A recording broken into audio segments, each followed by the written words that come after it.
बिस्मिल्लाहिर्रहमानिर्रहीम, अस्सलाम वालेकुम। खेलों की खबरों पर तबसरा और तजियों से स्कोर के एक और प्रोग्राम के साथ सैयद याह्या हुसैनी आपकी खिदमत में हाजिर है। शारजा में यूएई के खिलाफ कामयाबी पाकिस्तान के लिए यकीनन हौसला अफजा रही, लेकिन इस मैच ने टीम की कमज़ोरियों को भी वाज़े कर दिया है। सबसे अहम सवाल ये उठता है, क्या कौमी टीम को एक साथ दो ऑलराउंडर्स फ़हीम अशरफ और मोहम्मद नवाज़ खिलाने की ज़रूरत है, या फिर टीम को मजबूती देने के लिए बैटिंग और बॉलिंग में मुस्तनद यानी स्पेशलिस्ट खिलाड़ियों पर भरोसा करना ज़्यादा सूदमंद होगा।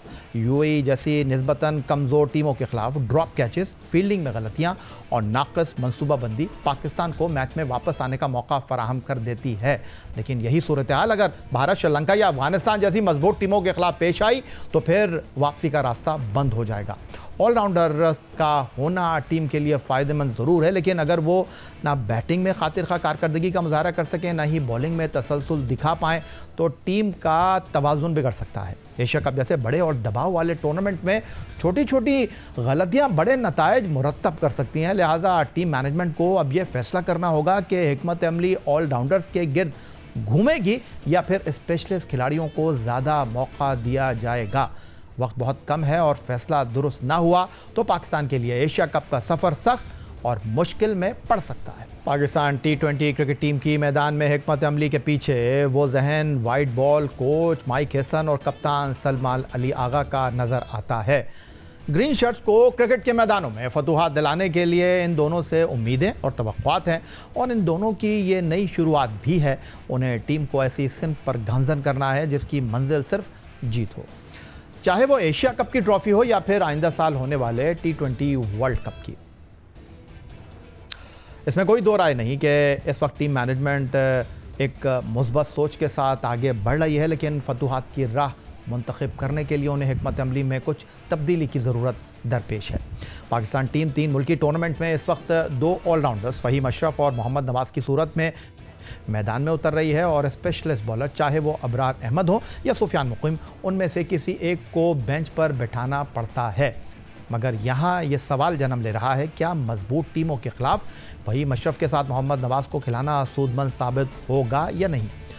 अगरचे मोहम्मद नवाज़ ने यूएई के खिलाफ 37 रन की नाकाबिल शिकस्त इनिंग खेल कर पाकिस्तान का स्कोर 171 रन तक पहुँचाया, लेकिन बॉलिंग में उन्होंने 3 ओवर में 10 के इकॉनमी से रन दिए।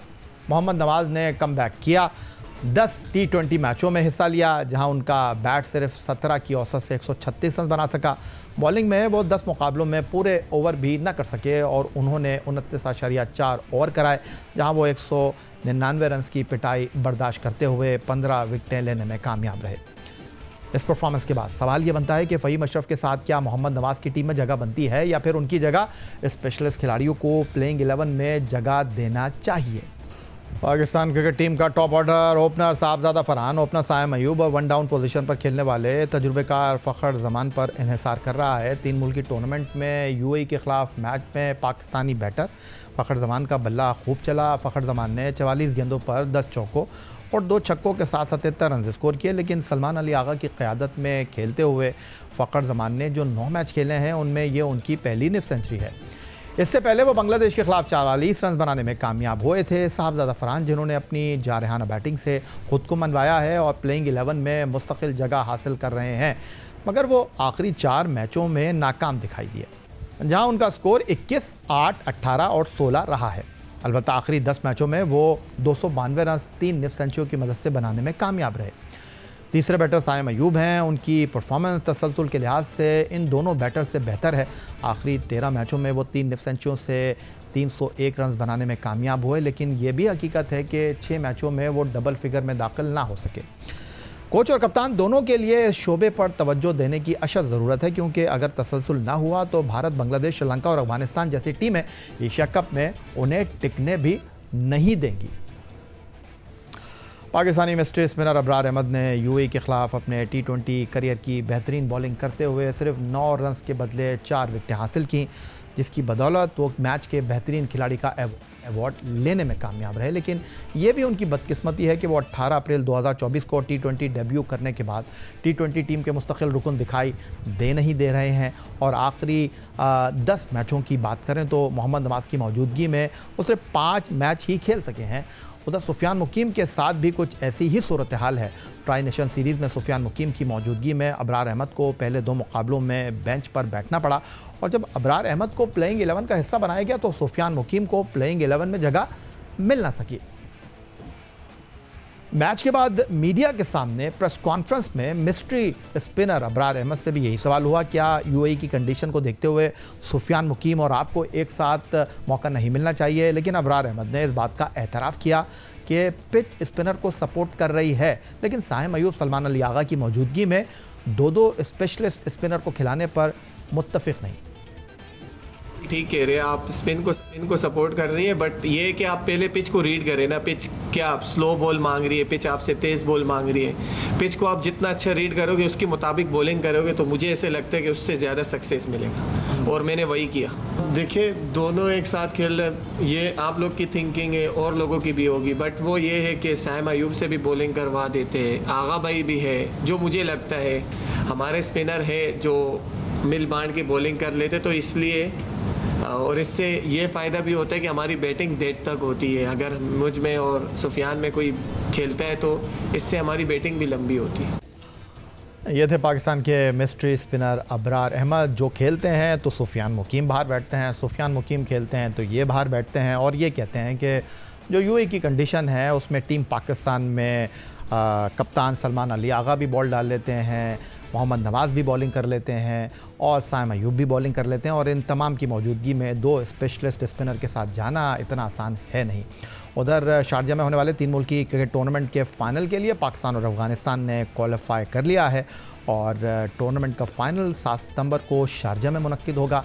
और एशिया कप से पहले ये दोनों टीमों का बड़ा टकराव है, क्योंकि जो भी टीम इस टूर्नामेंट की ट्रॉफ़ी को उठाएगी, चाहे वो राशिद खान की अफ़गानिस्तान हो या पाकिस्तान के कैप्टन सलमान अली आगा की क़यादत में खेलने वाली ग्रीन शर्ट्स, एशिया कप में वो एतमाद के साथ और नए अज़्म के साथ खेलते हुए दिखाई देंगे। प्रोग्राम में वक्त हुआ एक ब्रेक का। ब्रेक से वापस लौटेंगे तो कुछ बात करेंगे साहिम अयूब की, और साहिम अयूब पर बात करेंगे पाकिस्तान के टेस्ट कैप्टन यूनुस खान से।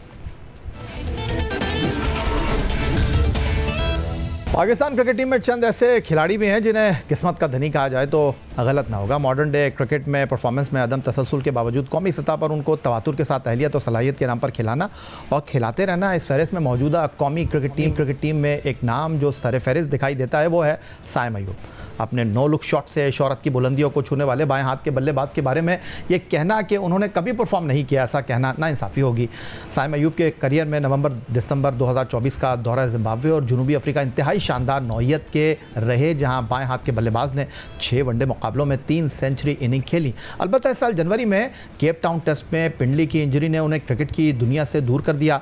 वापस आने के बाद कौमी टीम के नए हेड कोच माइक हैसन और कप्तान सलमान अली आगा उन्हें बतौर ऑलराउंडर के रूप में देखने के ख्वाहिशमंद दिखाई देते हैं। 8 टेस्ट, 12 वनडे और 40 बैनुल अक़वामी T20 पाकिस्तान के लिए खेलने वाले साहिम अयूब के खेल में इस वक्त सबसे बड़ा मसला परफॉर्मेंस में अदम तसलसल का दिखाई देता है। अलबत्ता बैटिंग में कभी कभी रन बनाने वाले साहिम अयूब पर टीम मैनेजमेंट ने बॉलिंग का इजाफी बोझ डाल दिया। 23 मार्च 2023 को अफगानिस्तान के खिलाफ T20 डेब्यू करने वाले साहिम अयूब ने करियर के इब्तदाई 16 मैचों में बतौर बॉलर गेंद को हाथ तक नहीं लगाया। अलबत्ता कोच माइक हैसन की सरबराही में 13 मैचों में साहिम अयूब 12 मरतबा बॉलिंग कर चुके हैं, जहां उन्होंने 29 ओवर में 211 रन के बदले 8 बल्लेबाजों को पवेलियन भेजा। इस दौरान साहिम अयूब ने 13 मुकाबलों में 3 निफ सेंचुरियों के साथ 301 रन बनाए हैं। बतौर ओपनर इन मैचों में 2 बार 0 पर पवेलियन लौटने वाले साहिम अयूब मजीद 4 बार अपनी इनिंग्स को डबल फिकर में भी ना पहुंचा सके। साहिम अयूब ने इन 13 मैचों में 24 चौके और 14 छक्के भी लगाए। पाकिस्तान के लिए आखिरी 13 T20 में बतौर बॉलर 174 गेंदें करने वाले साहिम अयूब ने बतौर बल्लेबाज सिर्फ 218 गेंदों का सामना किया है।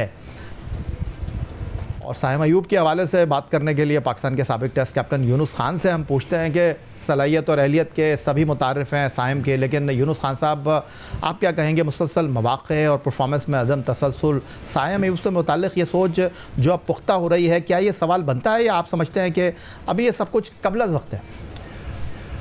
या देखिए, अगर मैं उनकी एज ए ऑलराउंडर की बात करूं तो फिर तो परफॉर्मेंस बहुत अच्छी लग रही है, लेकिन देखिए हमें साहिम अयूब की जिस तरह के प्लेयर हैं, जिस तरह के वो बैटर हैं, उनसे बैटिंग में बहुत सारी परफॉर्मेंसेस चाहिए।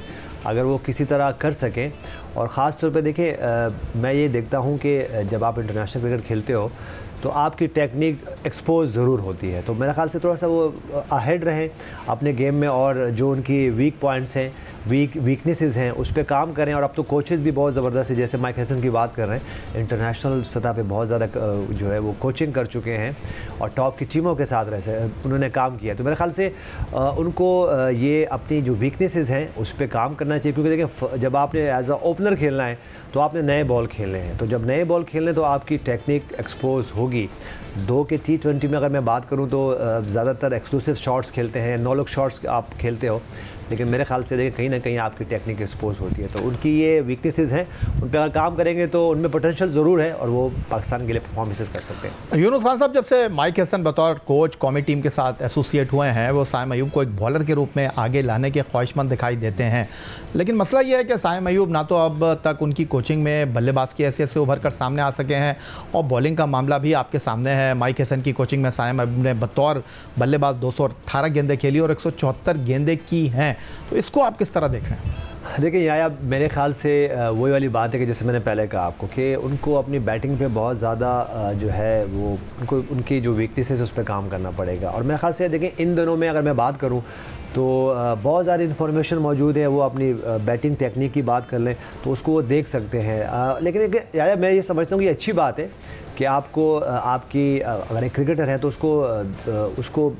एज अगर वो बैटर खेल रहे हैं तो ठीक है, वो बॉलिंग भी कराएं, उसके बाद कोई फील्डर भी अच्छा होना चाहिए। तो ये तो एक एक्स्ट्रा एज है जो कि हेल्प है टीम के लिए, लेकिन उनको ये समझना है कि मेरा अल्टीमेट गोल जो है या मेरा रोल जो है वो बैटर है। तो बैटर में अगर वो परफॉर्म कर सके, और जिस तरह उन्होंने पास्ट में अगर बात करें तो ऑस्ट्रेलिया में अच्छी परफॉर्मेंसेस की, जब बड़े अरसे बाद पाकिस्तान ने जाके वहाँ पे वनडे सीरीज़ जीती है, तो मेरे ख्याल से उनमें पोटेंशियल तो है, लेकिन उनको अपनी टेक्निक पे काम करना है, और वो टेक्निक पे काम कर सकते हैं। बहुत अच्छे अच्छे कोचेज़ मौजूद हैं, टीम के साथ भी हैं पाकिस्तान में। ख़ुद अगर मैं हिस्ट्री में देखूं तो जावेद मियादाद की बात कर लें, इंज़मामुल हक की बात कर लें, मोहम्मद यूसुफ की बात कर लें, ये ऐसे, और अब तो अज़हर अली भी जो है ना सेटअप में कहीं ना कहीं नज़र आते हैं, और ये जो हमारे एक्स क्रिकेटर्स हैं, इमरान फ़रत यहाँ पर मौजूद हैं। तो ये ऐसे प्लेयर्स हैं जो कि पाकिस्तान के लिए खेल चुके हैं और बार बार उन्होंने परफॉर्मेंसेस कर चुके हैं। तो मेरे ख्याल से उनसे हेल्प लें और अपनी टेक्निक को बेहतर करें तो बहुत सारी जो है ना वो हमारे लिए परफॉर्मेंस कर सकते हैं। 2009 ICC T20 वर्ल्ड कप के चैम्पियन कैप्टन और पाकिस्तान के लिए टेस्ट क्रिकेट में सबसे ज़्यादा रन स्कोर करने वाले यूनुस खान हमारे साथ मौजूद हैं। और यूनुस नवंबर में एक बार फिर ह्यूस्टन जा रहे हैं और PCCL लीग में एक्शन में होंगे। यूनुस, सबसे पहले तो ये जानना चाहूँगा, राफ़े के साथ एक्सपीरियंस कैसा है? बहुत ज़बरदस्त रहा। या राफ़े से जो मेरी आप मुलाकात कह सकते हैं, हम कुछ इवेंट्स करने गए हुए थे नॉर्थ अमेरिका में, बल्कि पूरे अमेरिका में हम गए थे। तो उसमें राफ़े अली से फ़र्स्ट टाइम मुलाकात हुई, जो कि बैक मेरे ख्याल से कुछ 4-5 साल पहले की बात है। और फिर वहाँ से उनकी मुझे एक दिन कॉल आती है कि मैं चाहता हूँ कि 2009 का जो वर्ल्ड कप हम पाकिस्तान जीते हैं, और इत्तेफाक से अभी तक एक ही T20 वर्ल्ड कप जीते हैं, तो उसको क्यों ना हम इस तरह कुछ ऑर्गेनाइज़ करें यहाँ पे नॉर्थ अमेरिका में और अमेरिका में, जिसमें जो है वो सारे प्लेयर्स आ जाएँ। तो मुझे इनका आइडिया बहुत ज़बरदस्त लगा। उस पर हमने 2 साल की वर्किंग की और फाइनली लास्ट ईयर जो है हमने वो इवेंट्स अरेंज किया और उस पर बहुत ज़बरदस्त फीडबैक आया। और जब वहाँ से हम वापस आए तो जो हमने फीडबैक देखा, जो कि आपने ऑलरेडी राफ़े अली ने भी शेयर किया और इसरार सईद साहब ने भी आपके साथ शेयर किया, तो वो एक्सपीरियंस जब हमने देखा, हमें प्लेयर्स की हमने वहाँ पे जो रिस्पेक्ट देखी और जिस तरह का रिस्पॉन्स मिला, प्लेयर्स ने भी बहुत ज़बरदस्त सरप्राइज़ किया। और ये एक ऐसा इवेंट है जो कि जिसमें प्लेयर्स ने भी अपना जो इनसाइट था वो आके शेयर किया।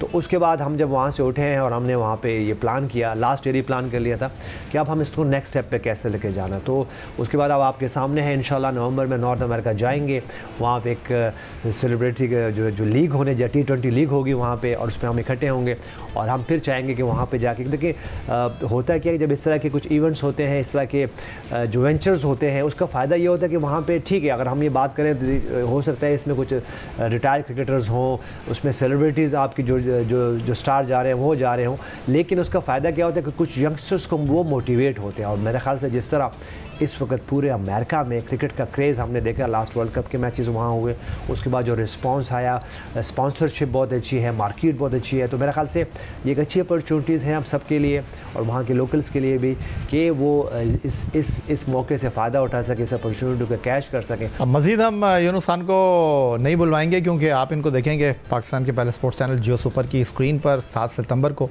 ये जो प्रेस कॉन्फ्रेंस है PCCL की, जिसमें सेलिब्रिटीज़ और क्रिकेटर्स यकजा होने जा रहे हैं, उनको आप एक छत के नीचे देखेंगे। जाते जाते राफ़े कुछ कहना चाहेंगे? यूनुस भाई ने इतना सब कुछ आपके बारे में कह दिया है, मेरा ख्याल है अब चाय में चीनी डालने की ज़रूरत बाकी बची नहीं है। नहीं देखिए यार भाई, जैसा कि यूनुस भाई ने कहा कि मैंने एज अ फ़ैन फॉलो करता रहा और जिस तरीके से यूनुस भाई अपना करियर लेके चले, जितना ऑर्गेनाइज और जितनी क्रिएटिविटी, तो जब मैं यूनुस भाई के साथ जुड़ा एज अ फ़ैन और उसके बाद फिर बहुत सारी चीज़ें मैंने अपनी लाइफ में यूनुस भाई से सीखी। तो वो क्रिएटिविटी, वो लॉजिस्टिक की, टाइम मैनेजमेंट की, ऑर्गेनाइजेशन जो चीज़ें हैं मैंने बहुत सीखी। और यही होता है कि जब आप, जैसे यूनुस भाई ने कहा कि जब अच्छी टीम बन जाती है, अच्छे लोग आपके साथ जुड़ जाते हैं, तो मुझे लगता है कि कोई भी चीज़ करना जो है इतनी मुश्किल नहीं होती अगर आपकी विलिंग हो तो। चलें, बहुत शुक्रिया राफ़ी अली साहब, बहुत शुक्रिया आपका। यूनुस खान साहब हमारे साथ मौजूद थे। PCCL जनाब नवंबर में होगी अमेरिका की रियासत ह्यूस्टन में और ये मैचेस आप T10 के सिलसिले में देख सकेंगे पाकिस्तान के पहले स्पोर्ट्स चैनल जियो सुपर पर। और 7 सितंबर को एक प्रेस कॉन्फ्रेंस होने जा रही है जिसमें सेलिब्रिटीज़ और पाकिस्तान के क्रिकेट स्टार्स यकजा होंगे और ये इवेंट भी आप देख सकेंगे पाकिस्तान के पहले स्पोर्ट्स चैनल जियो सुपर पर। यही आज का हमारा प्रोग्राम था। एक्स अकाउंट पर आप हमें फॉलो कर सकते हैं, ईमेल कर सकते हैं, अपनी राय से आगाह कर सकते हैं score@jio.tv पर। इस दुआ इस उम्मीद इस तवक्को के साथ कि पाकिस्तान में खेल और खिलाड़ी तरक्की करते रहें। सैयद याहिया हुसैन को स्कोर की पूरी टीम के साथ अगले प्रोग्राम तक के लिए इजाज़त दीजिए। अल्लाह हाफ़िज़।